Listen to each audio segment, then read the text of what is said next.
Welcome, everyone, to the Sports Illustrated Media Podcast. I am your host, Jimmy Traina. Thanks so much for listening. We've got James Andrew Miller on the show this week to talk about all of the latest craziness with the sports media NFL world. Troy Aikman going to ESPN. Joe Buck looks like he's going to ESPN. What's going to happen with Al Michaels? Sean McVay was going to get $100 million. He went back to coaching.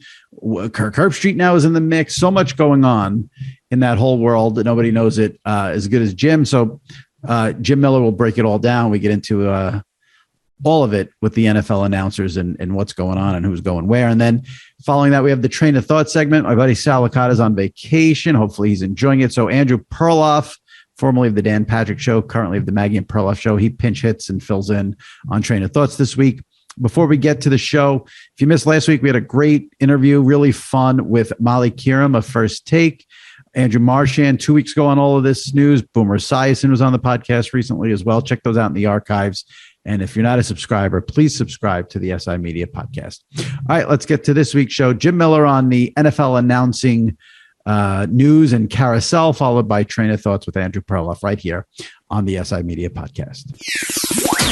All right, joining me now, SI Media Podcast regular, knows everything about ESPN and the TV industry, has written tremendous books on ESPN, SNL, and HBO most recently, host of the Origins podcast, writer, reporter, everything. Jim Miller. Jim, how are you? Great, Jimmy. Thanks for having me. My pleasure. And you're a perfect person to speak to about all of the sports television insanity that's going on with people switching networks and all of that going on. I have to say, well, that's why people are listening, and that's what people are most interested in. It's funny I have you on at this time because I was all excited on Tuesday, March 1st. There was supposed to be a Larry David documentary on HBO, and the day before it got pulled. And we had planned to talk about it. How shocked are you when that was pulled? Because I couldn't. You don't see that usually the day before an announcement coming out saying we're not airing this. Yeah, I'm more disappointed than shocked because I'm not sure anyone knows the exact reason yet. I haven't heard that from anybody. I've heard a couple different accounts from inside HBO, but it was funny because a couple of the cable systems still had it on their listing. And so it was very confusing. Yeah. In fact, here in LA, HBO Latino had it at 9 o'clock and 10 o'clock. And then there was no English channel version of it. It was just a little wacky, but I'm sure it will appear in some way. My only fear is that it was supposed to air the day before the HBO announces they pull it. My only fear is that it never sees the light of day. I mean, I hope that eventually they get it out there.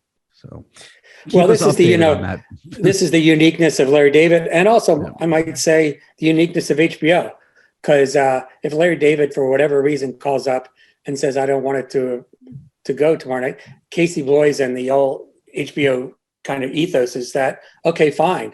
I mean, at CBS, they'd say they might say, look, talk to the lawyers. Good luck.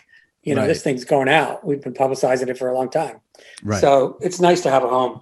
Yeah. And it makes sense to grant Larry his wish. Why piss off, guys done so much for you over, one documentary special. But yes, please keep us posted on whatever you hear on that, because we need to see that.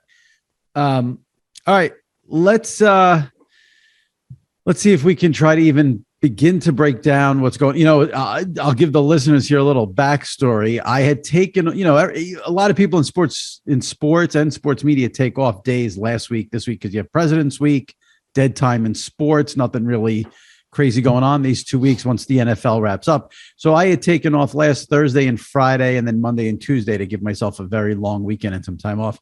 So Wednesday night, I'm starting my sort of mini staycation, and I'm at dinner at 7 o'clock. And that's when Marchand reported, I think, the Joe Buck news that he was that ESPN was looking to get him as well to join Troy.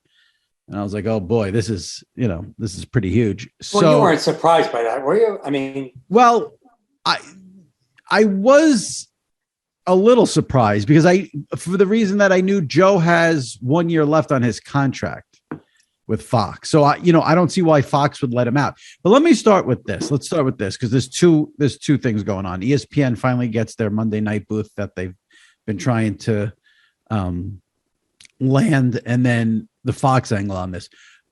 I still to this day don't understand, and I'm sure it will come out. From what I've heard behind the scenes, it's going to be pretty juicy. I don't understand why Fox would let Troy Aikman go and not re-sign him. He was there for 20 years with Joe Buck. Many thought he was the top analyst in the game. The chemistry with him and Joe was tremendous. Why would they? Is it simple? Listen, everything always comes down to money. Is there anything here besides money? And if so, why wouldn't Fox pay him? Yeah, I don't think everything comes down to money.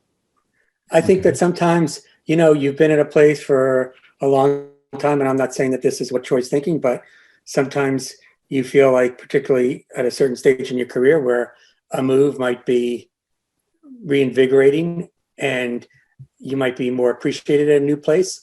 And let's point out that during the last 3 years, ESPN has really climbed a mountain in terms of not only their relationship with the NFL, but their new NFL package and the games that they're going to be getting. They've upgraded their presence with the NFL. And so it becomes a much more viable option than it would have been, 3 years ago. And I also feel like, look, Joe has one more year, but this is Troy's opportunity. And if he's going to move, I mean, I do believe that they want to stay together. Worst case scenario, they're going to have a gap year and where they're going to have to be apart. And that's more of a problem for ESPN, quite frankly. And we can talk more about that in a minute. But I do also believe that, look, when Tony came on board, I think people like Troy and even Kirk Herbstreit on the college front, and Kirk does some NFL games too, they were like, well, wait a second. What about me? And I get that people like Tony, but I mean, that was an extraordinary deal, extraordinary amount of visibility, extraordinary amount of flexibility that they put into that deal. And so this is everybody's opportunity to kind of have their moment in the sun. I don't blame them at all. So there's a lot here. Let me start with this. You said to me you weren't surprised when Marchand broke that story about ESPN going after Joe Buck. So what made you not surprised about that? You expected that to happen? Well, yeah. I mean, the whole point going back over a month ago was ESPN wants to get Troy and Joe for the booth. So just because Troy's contract's up and they can get closer with Troy doesn't mean that Joe wasn't part of the mix and wasn't part of the conversation. I mean, the real cool thing, I mean, maybe too inside baseball except for sports media nerds, is it's kind of like a chess game because, I mean, it starts with Al, of course, at NBC, and there's lots of dominoes, but just let's take Troy and Joe for a second. So their deals are not synced up. And so if you're ESPN and you're Jimmy Pitaro, you want both of those guys in the booth so you can get closer with Troy and get a sense that Troy may come over. And then what happens? Well, if you're Eric Shanks, you get to sit there and you get to go, okay, yeah, so you want him. Now let's start figuring out, in the ESPN book, I wrote about Al Michaels and, there was a Disney character, of course, famous Oswald, that was part of that deal to let Al out early. But now I think what's been going on behind the scenes, and I've heard this from various people, is there's some real horse trading. I mean, look, does Fox want to keep Joe if Joe's going to be unhappy? No, but do they want to be able to monetize this in myriad ways in order to really get some flesh out of ESPN? Absolutely. And what might that mean? If I'm Fox, I might ask for, 2 or 3 Big Ten games.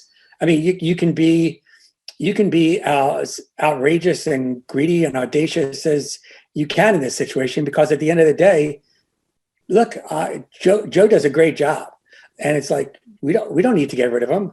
If you guys want to have both of those guys together, then you're going to have to pay, and it's serious bucks, or it's getting into some things like how many, could you give us a couple games or things like that? And the question becomes then, if you're Jimmy Pitaro at ESPN, how wild do you go? Like, how crazy do you go? Because you're spending money on Troy, And then you're going to have to spend money on Joe next year. But in order to make everything, a big debut for the two of them this year, you're going to have to pay even extra. Mm-hmm. And there may be, we're going through the next couple of days here where we're going to figure out, there may be a point where Jimmy Pitaro says, you know what, no mas, this is getting too crazy. We'll wait the year. So we're taping this for everyone listening. We're taping this Wednesday afternoon, March 2nd, early afternoon. So would you say where things stand now is that ESPN is negotiating with Fox on making a deal to get Joe Buck out of that last year of his contract? Is that what's going on at the moment? I believe that's the case. And how do you think do you think they'll strike a deal? Well, that's what I was just saying, which is that, look, if I'm Fox, I think you can feel pretty comfortable about being very aggressive about giving up a year of this, prize talent. But now, what about though, because you still have Al Michaels out there because his contract with NBC is up. Nothing's official with Amazon, which is where everyone thought Al would land. Is there, does ESPN have a little leverage here in the negotiations with Fox in terms of saying like, okay, well, you want us to give you this for Joe Buck, we'll pass and we'll just hire Al Michaels. Is that in play? Well, but here's the question. If you're Al Michaels and you've decided, originally his deal was up 2 years ago, NBC extended it and he came and he did the Super Bowl. And now, if you're Al Michaels and you're not willing to just do one more year, if you feel like you have a couple, right, maybe three, maybe another Super Bowl in you. This guy is, Al is remarkable in so many senses of the word. Then you know that if you go to ESPN for the booth, Jimmy, you're only going to get a year. Right. You're only going to get a year. And then that means that you're giving up. I think Amazon would do a multi-year deal with Amazon with Al. So you're saying that next season, not the 2022 but 2023 regular season, ESPN's Monday Night booth is going to be Joe Buck and Troy Aikman, no matter what. I can't imagine it not be. Now let me ask you this: if that's the case, if ESPN can get Joe Buck out of that last year of his contract with Fox and bring Joe over this year, then I think you'll see Al Michaels sign a multi-year deal with Amazon. Not Fox. Would Fox make a play for Al is my question. Oh, that's interesting. I have not heard that. That's not to say that is impossible. But then again, you got to think about, does Fox want to roll the dice on whether or not Al is going to want to do 1, 2, 3 years? He may be saying so. And I certainly think Amazon is willing to give him a multi-year contract. Well, yeah, but if you're Fox, why wouldn't you give Al 3 years? I would think that'd be a guy, you'd want doing a Super Bowl, doing your playoff game. Yes, they can bump up Kevin Burkhardt, which is if they don't get Al, where do they go for number one play-by-play guy? Burkhardt, or do they go somewhere else? Look, here's the weird thing, and this is why we're talking about this. There aren't a lot of people who do this job and do it well. I think that it was interesting to see Herbie do a great transition from college football to NFL. And, look, he can do anything. And maybe he's in the mix. And maybe he's starting to think about things and listen to things. The ESPN college football inventory and their games are pretty impressive if you're Kirk Herbstreit. But, Fox has some games too. Maybe Fox all of a sudden goes after Kirk Herbstreit. I'm not sure. But the point is that it's not a big pool. Right. And so that's why all these things are so connected. The dominoes. That's why I think if Fox lost Joe Buck, why not just bring Allen for 3 years? But you have to feel pretty secure about the fact that Al's going to want to do 3 years. Right. Even if he's saying so right now, he could change his mind. But that's certainly, part of the calculus. So I want to go back to my first question because I'm not sure we tackled it, but I'm just dumbfounded that Fox would let Troy and Joe go. What's going on there? Do you know anything? Is there anything you'd share with us about that? Well, first of all, you're assuming that they control it, and obviously Troy controls it. Right. In fact, Troy might be of the position where, look, I want to work Monday nights and I love that love their schedule. I want to be part of bringing that booth to another level, and the money's pretty good. If Troy says that, then there's nothing Fox can do. Yeah, I don't believe that. Like, why would you leave Sunday 425 playoff Super Bowl? You've been there for so long. I mean, I don't think the Monday night gig, and plus on Monday nights now, in terms of viewership, it's not a competition, but they're going head to head with Peyton and Eli as well. Yeah, I don't think that. I mean, that's such a different kind. You don't think being the lead analyst at Fox is better than being the lead analyst for Monday Night Football? I guess that's what we certainly from a numbers point of view. Right. I mean, it is. Right. I mean, that Sunday window is great. Yeah. And in terms of ESPN, I mean, this is huge for them. Obviously, they've struggled for years to get that booth right. Obviously, if they have Joe and Troy, they don't have to worry about it for a long time. But I am curious, there's been so much about ESPN in the last few years about cost cutting and letting people go and tightening up the finances. They had, I'm sure, no trepidation whatsoever to open up the bank for Troy here, right? So this is one of these cool things on this topic, right? Because somebody could come along and just say to us, you two eggheads, it doesn't matter who's in the booth. I mean, we're still going to watch the game. I mean, somebody might lower the volume if they really hate somebody, but do these people really move the needle? Do people tune in? I mean, that was obviously part of the dialogue when Tony made his huge deal. And by the way, if you look at the CBS market cap, since Sherry Redstone presented to the investors, I mean, that's taken quite a hit. And that Tony contract I'm not sure they do that Tony contract now. Right. I mean, so. Well, here, I mean, we're going to go off on a tangent here, but I said this recently. I haven't said it on this podcast, but if you think about it in terms of that way, the person responsible for all this, in a very ironic twist, is Peyton. Because Tony got that money because of Peyton, because ESPN had this obsession with Peyton Manning. They couldn't get Peyton Manning, so then ESPN was going to turn to Romo. So for CBS to keep Romo, had to pay him all that money, or else he would have went to Monday Night Football. If Peyton would have agreed to do Monday Night Football years ago in the booth traditional, I'm not sure Romo gets that money from CBS either. Maybe. I mean, look, we can go all the way back to some of the big Madden contracts and other things before that. I mean, there has been a great history of all this. The point is, though, that for everybody who says it doesn't matter, it matters to the networks and it matters to the NFL. Right. And so they're going to continue. When you spend billions of dollars on a NFL package, even if it's $100 million, even if it's, whatever, they're going to continue to pay that kind of money because they believe it's part of the patina of the whole connection to the NFL and the whole brand that you have. So there's two things there that's interesting. I mean, I've in the past week or two, when all this has gone haywire, I have gotten a lot on Twitter about who cares who the announcers are. Everyone's going to watch the game. The announcers don't have anything to do with ratings. Well, if that's the case, they wouldn't pay these guys $15 to $20 million a year. It matters in ways that I think fans don't understand unless you're in it like us. And the second thing there that you said, and now I've lost my train of thought about the second part of that, but I'll get it back. But yeah, so ESPN, though, it was never a doubt for them to cough up the money for Troy.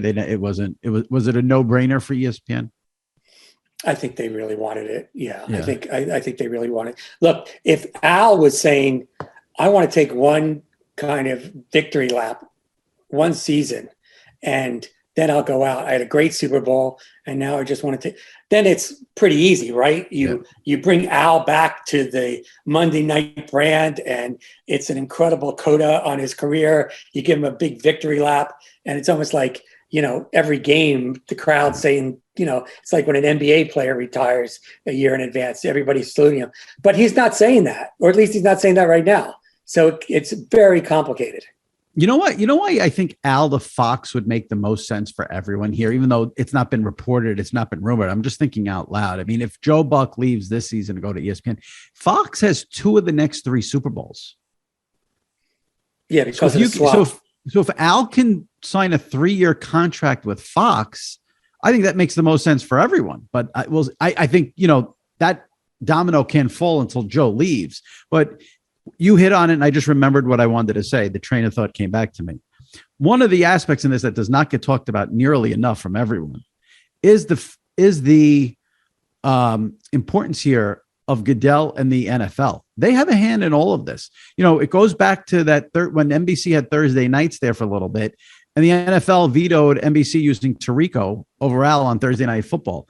And I think with ESPN getting Super Bowls down the road, I think 2027, they want Joe Buck and Troy Aikman calling that Super Bowl. Roger Goodell does. So I think Goodell is a factor here that doesn't get talked about. Am I correct? Well, I mean, look, obviously with Fox getting 2 of the next 3 Super Bowls, the league is also going to be protective of Fox in terms of, right. Well, wait a second. Let's not let Troy and Joe, just disappear when there's like Super Bowls coming up. So it works both ways. Yeah. But I also feel like the Amazon situation now is just another kind of independent variable that gives Al, I think, some flexibility, particularly if he gets to work with Freddie Goodell. So I was just going to bring up Amazon. They're actually, to me, it's actually the Amazon factor on this is comical to me more than anything, because they have unlimited funds.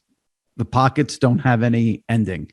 So they were rumored to throw out $100 million at Sean McVay. It didn't work. We know they're willing to pay Al. They would have paid Troy, I'm sure. But obviously, if you're Troy, ESPN and Monday Night Football is way sexier than Amazon on a Thursday night with 6 million people watching it.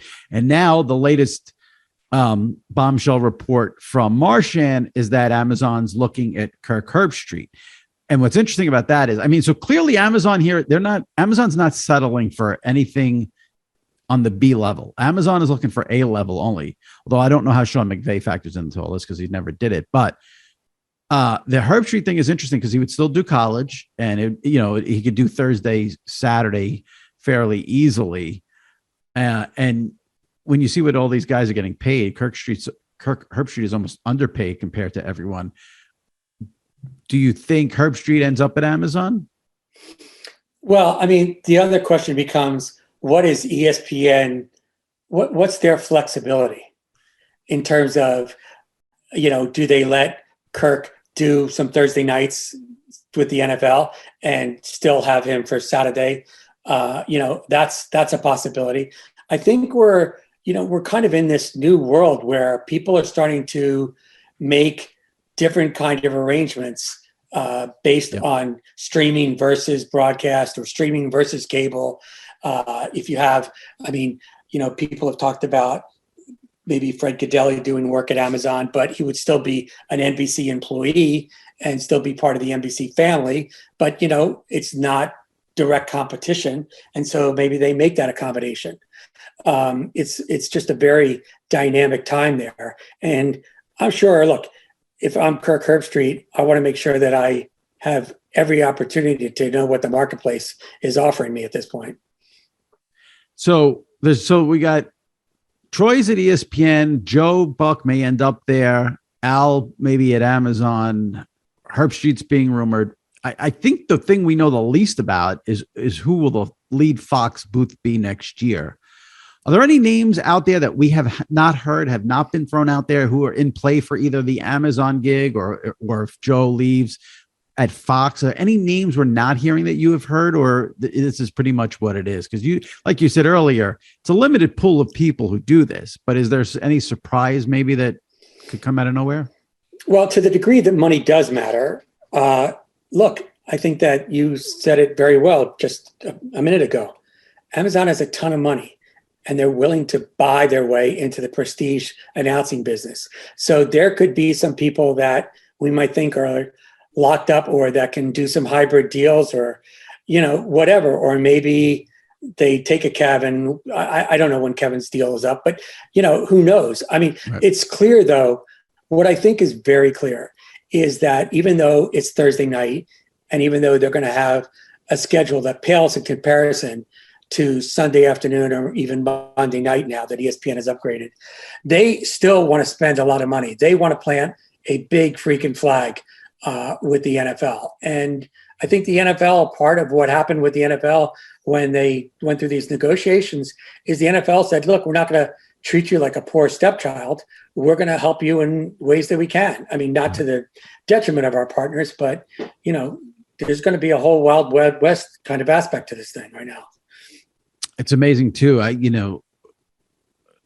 You mentioned guys, it's in Amazon is a real wild card here, because if obviously what you said, they can maybe do a sharing deal. And if they're willing, I'm thinking of like an Iron Eagle at CBS, who is their number 2 guy. Iron could be a number 1 guy anywhere. He should be a number 1 guy, but those jobs are limited.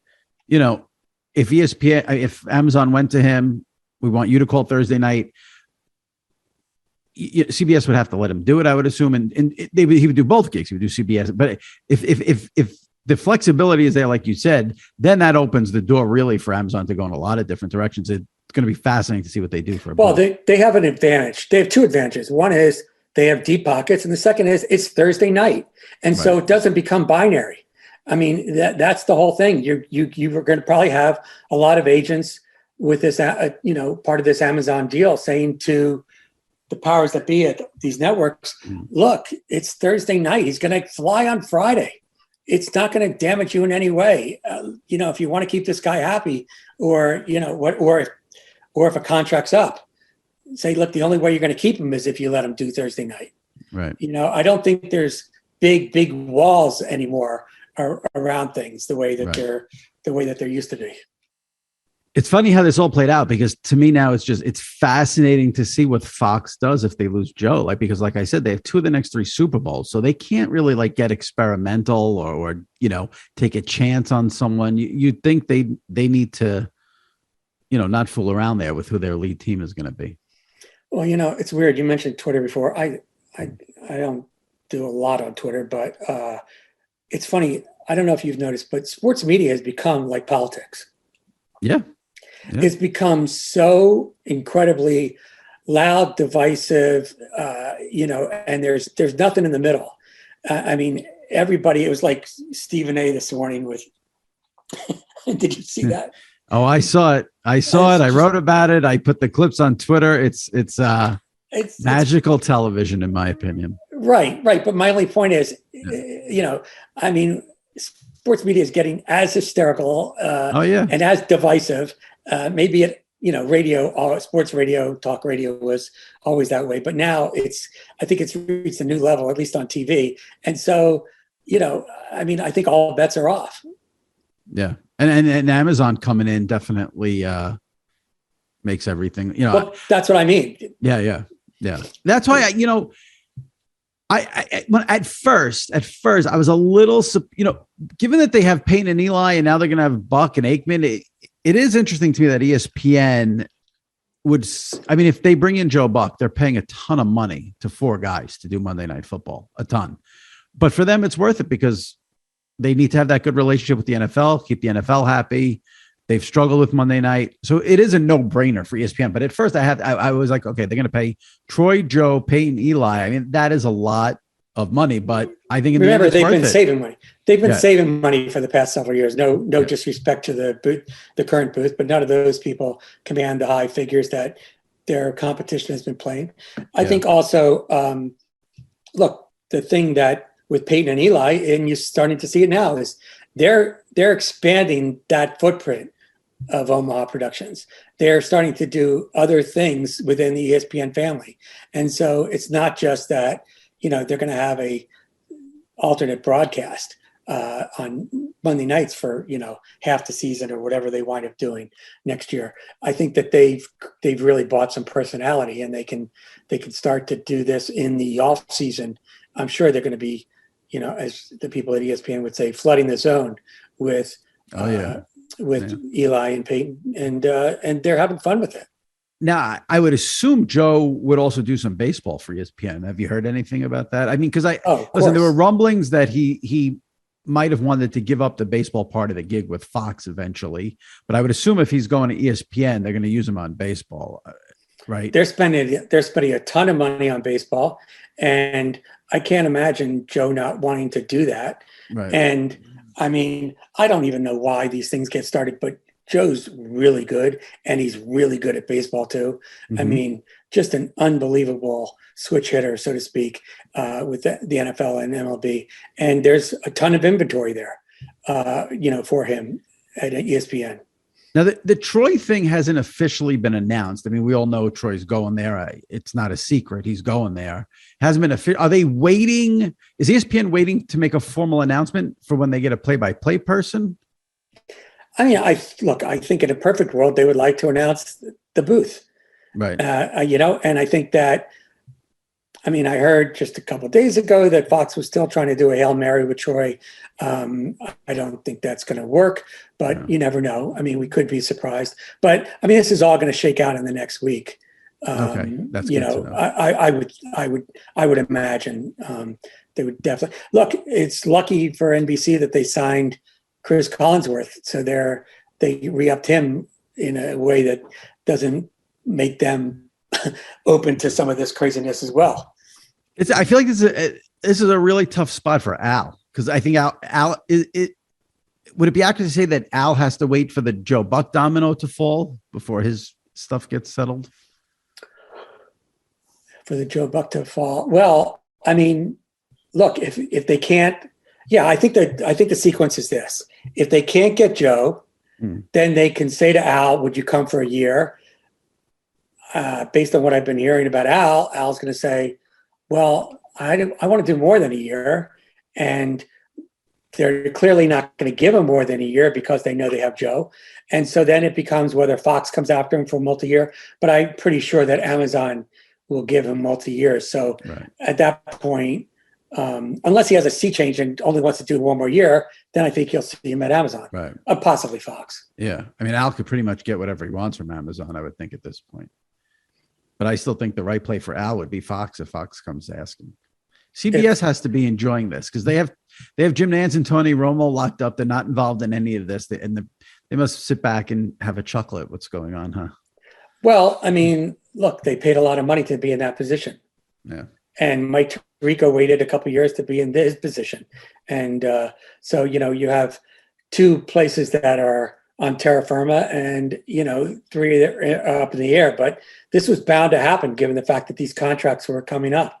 And, ESPN, once ESPN got the new contract, I think we talked about this.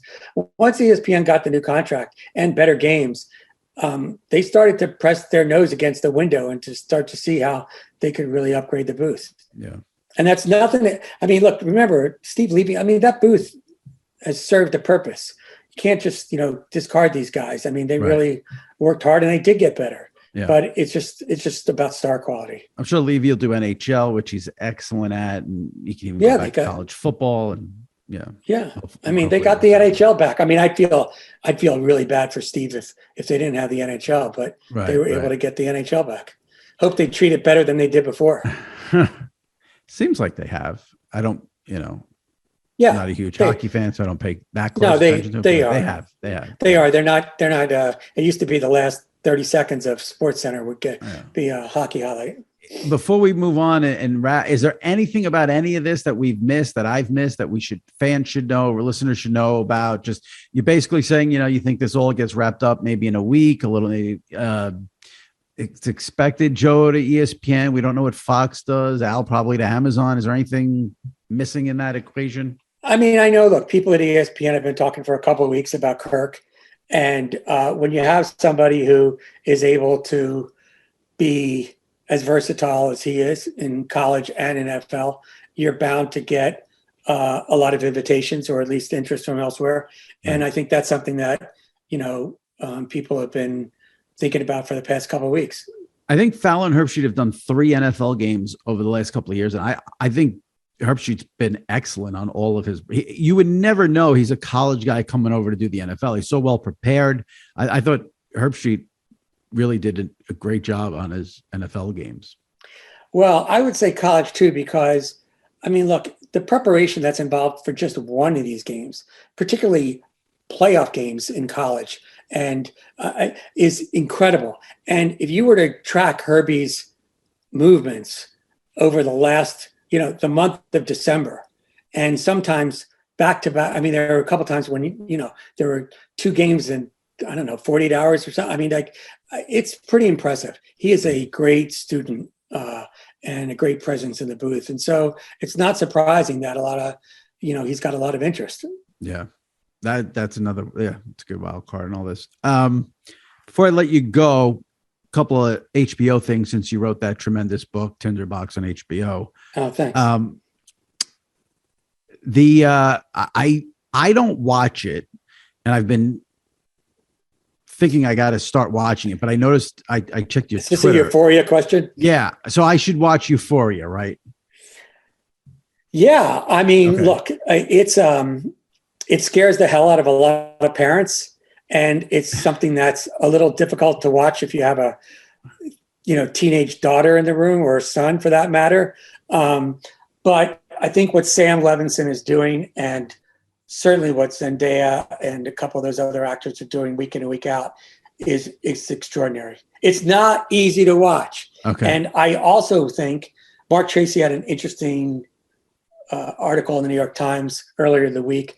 I kind of talked about this a little bit in the book, but this is also a show that people get very emotionally involved in. And so Sam Levinson writes and directs everything. There's no writer's room on Euphoria. Okay. And so everything has kind of come down on him. And there's all those choices that he makes in terms of the narrative and character arcs. And it has been a difficult season in terms of some of the characters, or at least one of the characters on Euphoria, having a real difficult time with what their, course was. But I don't think there's not a show like it on television. There's just not. I will binge. I will watch it and binge. And the last thing is, did you know in advance that Meadow AJ Soprano Super Bowl commercial is coming? I heard that they had gotten the rights to the titles, and I don't know about you, but I loved it. Yeah, I mean, listen, it's a commercial, so it's, I would have liked maybe a little. The song. I mean, listen, they got the song in there. They got Meadow and AJ hugging. They got the entire credit sequence. Right, the visuals right. With the freaking truck going through it. I mean, what could be better for, especially with the tagline, a new generation. And David Chase has to sign off on that, right? Yeah, of course. Yeah. I mean, so I think that was, I was at the game. I didn't watch it during the game, but as soon as I came home, I recorded it, and I saw it. I thought it was pretty cool. I'm curious if you were at the game, could you hear the halftime show clearly and like really enjoy the performance? See, I always think that stuff's better on TV. What was that like being there? Well, look, it is made for television. Right. I mean, you don't get close-ups of certain people and everything else. I think one of the cool things about being at the game for that halftime show was it was like they built a city in like 4 minutes.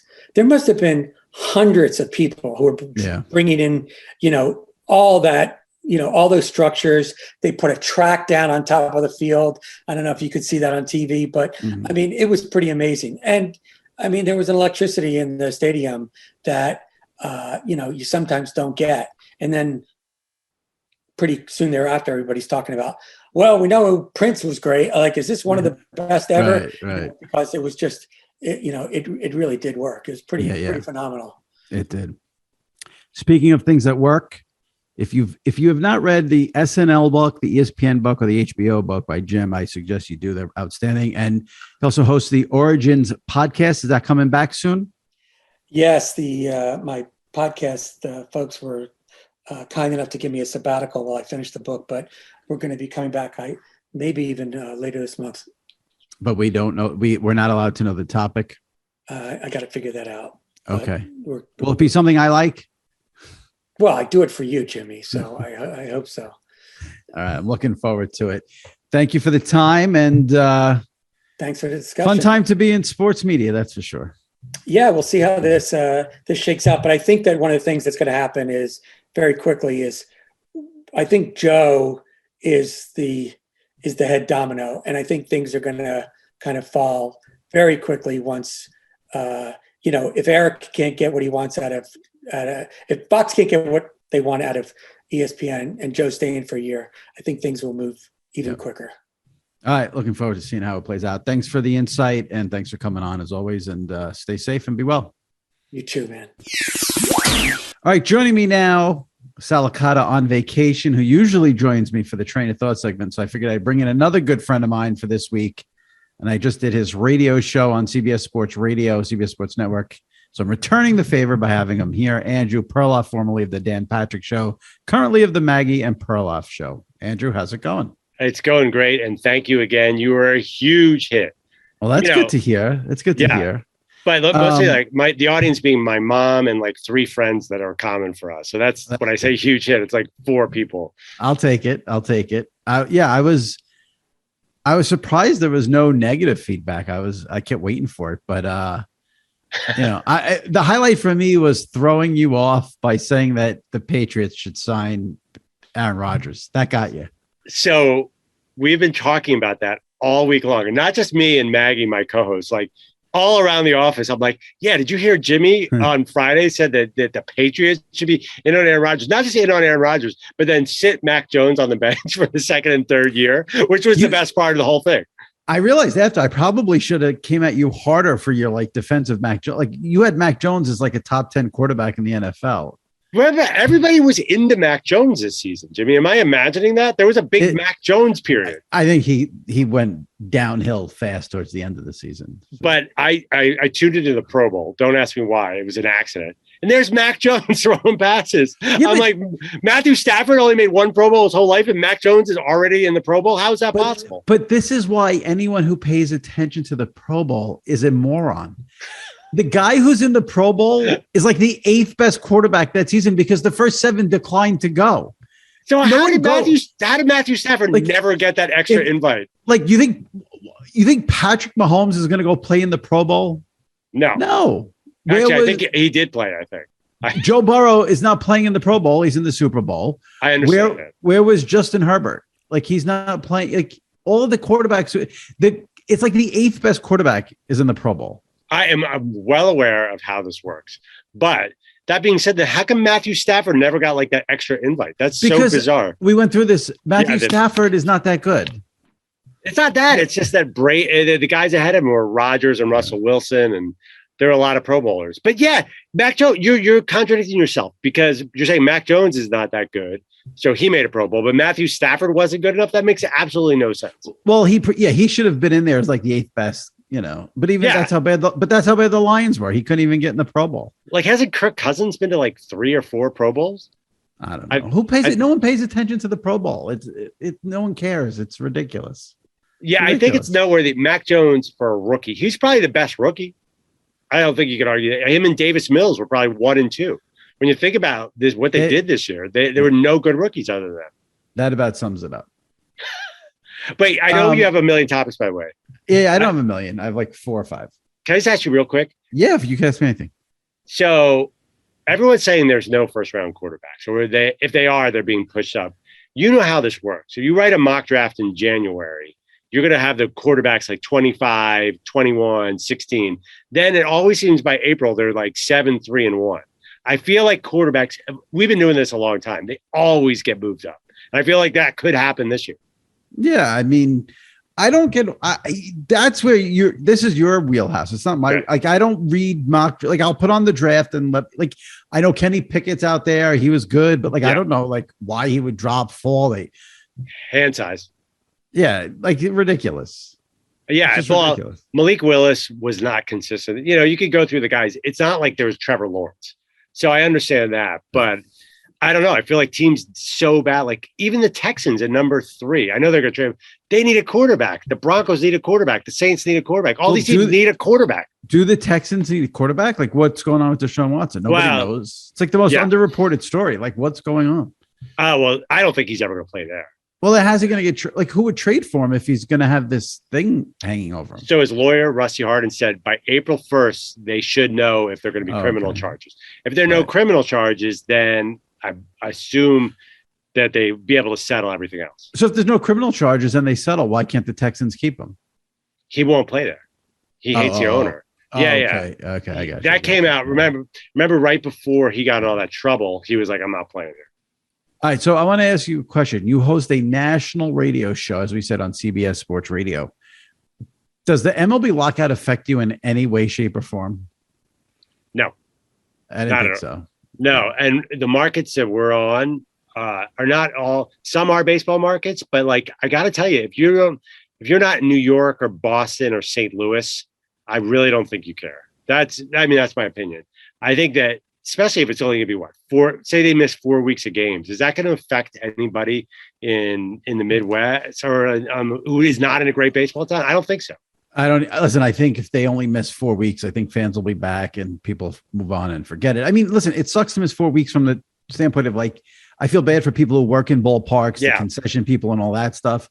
But in terms of like, it's very easy on March 1st for people to be like, oh my God, I'm never watching baseball again. This sport's done. And then like in late April, they'll come back and everything will be fine. Do you remember the 2011 NFL lockout? Remember it was, they were locked out for the offseason and all these NFL reporters would go down to Park Avenue and everything was the sky is falling.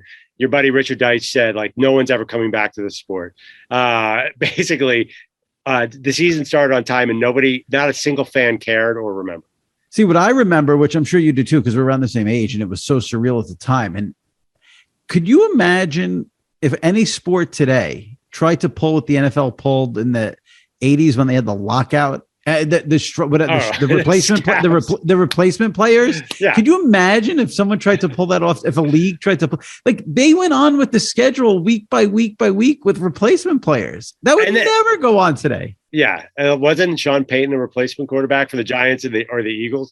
So it's insane. And like you see these XFL drafts, like the quality of players that are going. Yeah. Like, can you imagine if some like quarterback from Charleston State, like a D2 school, was the Giants quarterback in week 1? It'd be insane. No, you're right. Like the season, like they had like Madden and Summerall calling like the replacement game. Like it was just wild. It was great. Yeah, I don't think that would play today. Yeah. We're taping this on Wednesday, and on Wednesdays now, my life is being dominated by Chris Russo on First Take with Stephen A. Smith. Have you watched any of this? Like, it's just I can't get enough. I actually watched it today, but I more importantly follow you on Twitter because I'm getting vicarious joy from your sheer joy of it. I don't know. I'm thrilled that America is getting to see what Chris Russo is all about. But listen, as I've written, either you get it or you don't get it. I mean, so many people are like, "This is so dumb. This is the society. Why?" Like, they're not looking at it as the entertainment value. Like right now, my mentions are a mess because everyone's like telling me like whether Steph Curry's a top 10 player. And I'm like, it would be impossible for me to care less if Steph Curry's a top 10. I just want two people screaming. And then Russo's earpiece falling out at the end. Did you see that part of it? Like I did not. During the stuff. No, you've got to watch the whole clip. You've got to watch the whole clip. Bill Russell. You're telling me you're gonna take Bill Russell? Or you're not gonna take Bill Russell? It was magical because Stephen A is known as the loud, boisterous arguer. Right.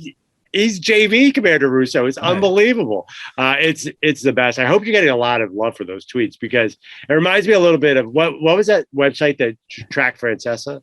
There was well, I mean, there were a couple. There was like Funhouse. Right. Yeah, that was great. You're becoming like the Funhouse for the Chris Root, and it's amazing. And I'm addicted to it. The problem for me is I would be able to do it a lot better, but it's on Wednesdays, and that's when I tape the podcast. So I'm like scrambling. But the thing with you is, I know you would rather watch that than anything, like an Oscar-winning movie. I can't think of a single thing that you would rather watch. Maybe a game that you bet on or something, but I can't imagine. This is what Chris Russo. I watched the whole show. They talked because it came down during the show that Cliff Kingsbury got a contract extension. Yeah. He called them Kingsbury 50 times. He has no clue, just makes up expressions. No, it is Kingsbury. Wait, what did you say? Cliff Kingsbury. Yeah. So he kept calling him Kingsbury. I got it wrong. He just makes the way he butchers names so gleefully is the best thing ever. He's like surprised when people. I've heard like people getting names right actually surprises Chris. He's like, why are you getting all the names right? Exactly. Let me switch gears for a second, because when we did the radio show on Friday, you were all pumped up because James Harden was going to make his debut for the Sixers. You must be ecstatic with how that has worked out. Oh, yeah, because it was amazing how in this first game back, he beat the 2016 Warriors with Kevin Durant, or 17 Warriors. And then he beat the original Dream Team in game 2, because that's how Philadelphia fans are reacting, as if wins over the terrible T-Wolves and the Knicks. They're acting like we already won the title, Jimmy. It's insane. I know. These 2 wins, like James Harden was like 5 for 7 from 3-point against the T-Wolves. That will never, ever, ever translate to the playoffs against the Bucks or when it matters. So the overreactions have been insane. And I'm losing friends over this because my Philly fans are like, what do you mean? What do you mean the Sixers are going to win the title? I'm like, what are you talking about? I mean, it's so hard to win a title. So I become like this negative Nelly on the whole thing. I'm surprised. I would expect you to be all in on the Sixers. I am. I'm a big Sixers fan, but I've seen them like blow it so many times. Right. And I feel like Harden can work now.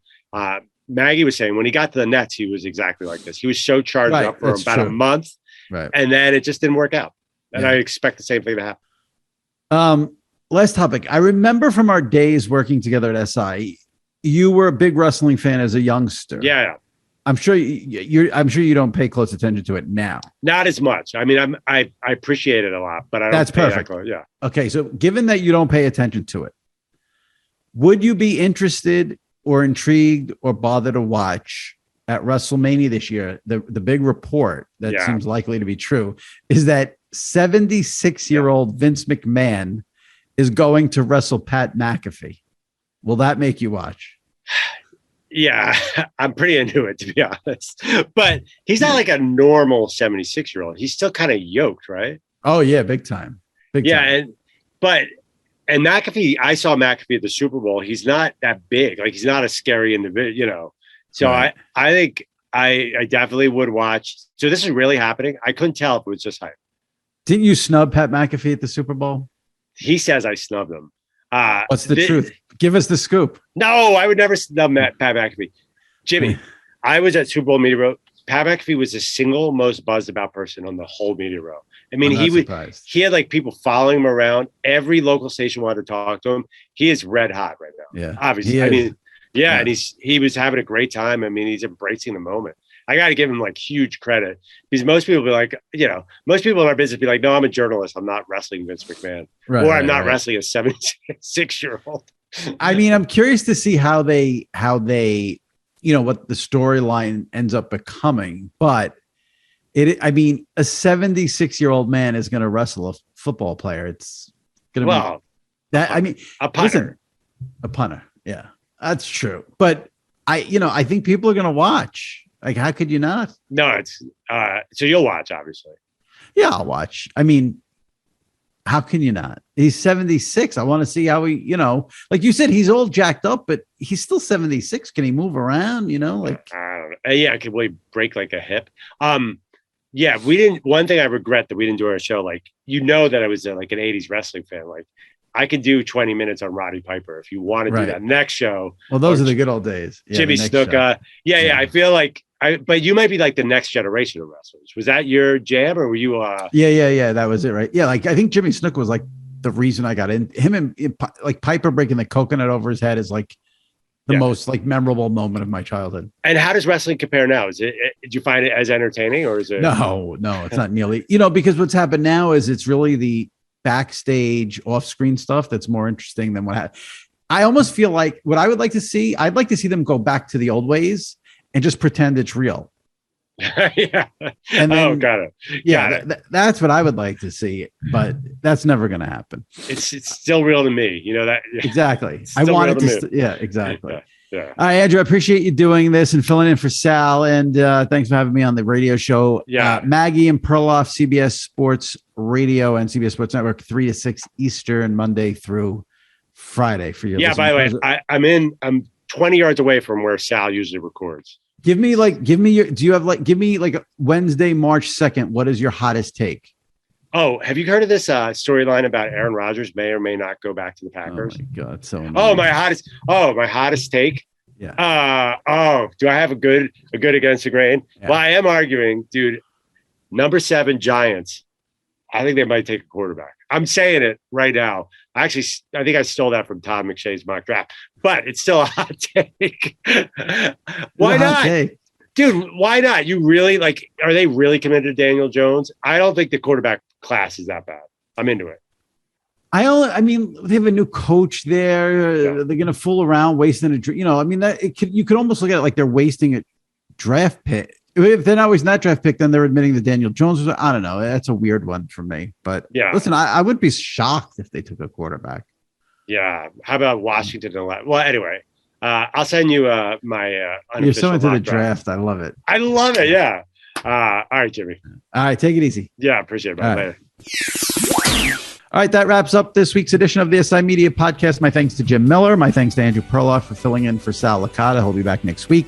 If you missed any recent episodes of the SI Media Podcast, I highly, highly, highly recommend last week's with Molly Kieran of First Take. Even if you don't watch First Take, she was a great interview, and I think you'll enjoy it just on sort of how to do a sports show and a debate show. Andrew Marchand on the podcast 2 weeks ago, Boomer Esiason 3 weeks ago. So check those out. Subscribe, rate, and review. All right, we'll see you next week right here on the SI Media Podcast. Stay safe and take care.